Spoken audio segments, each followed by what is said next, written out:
it can really become a problem. That much caffeine obviously is not good for your body. So it can really set things off and disrupt hormones and your cortisol and all kinds of stuff. And that's, I mean, that people take caffeine differently as well. My sister, I drink 4 or 5 cups a day. I'm up at 4:30 in the morning and I'm hitting the sack at about 8:30 at night.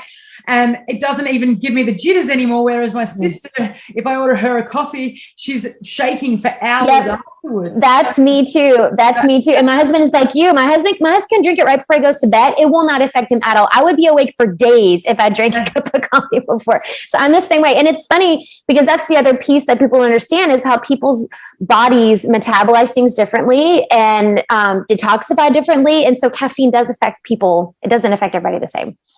That's right, like alcohol is as well. Metabolize alcohol in a different way. So this is the great thing about diagnostic nutrition. You're actually taking the chemical makeup from our body, or biological makeup, I should say, of our bodies and actually treating everybody differently. Exactly. Yes. It's all customized to your body because again, everybody, I'm all about bio-individuality. I talk about it a lot on social media because really everybody's body is different. And while we do all have the same bodily functions day in and day out, nobody's body does those functions the same, right?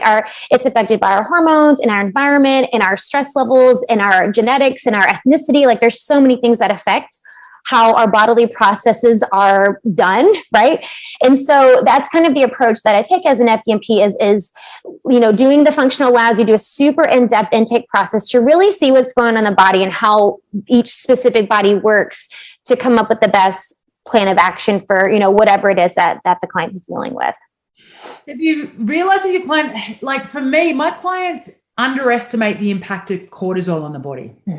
I think, I'm a bit stressed, but I'm okay. And then everything, I've even had one example where one of my most favorite clients had gone through IVF to have her first child. She headed up a very big investment bank. She was breastfeeding the baby under her desk at 3 months, straight back at work. She was a partner at the investment bank. And she retired at the age of 40 and bought a B&B, a beautiful in hinterland. And when she bought it, the lady had said to her, be careful, the land is very fertile. The previous owner had fell pregnant at 42 and 44, and she said, you don't have to worry about us. Oh my gosh. And within a year of this purchase, she'd fallen pregnant naturally. Oh, no. And there was a 12-year age gap. That's crazy. Couldn't be happier. Most beautiful child, couple, everything. But the impact of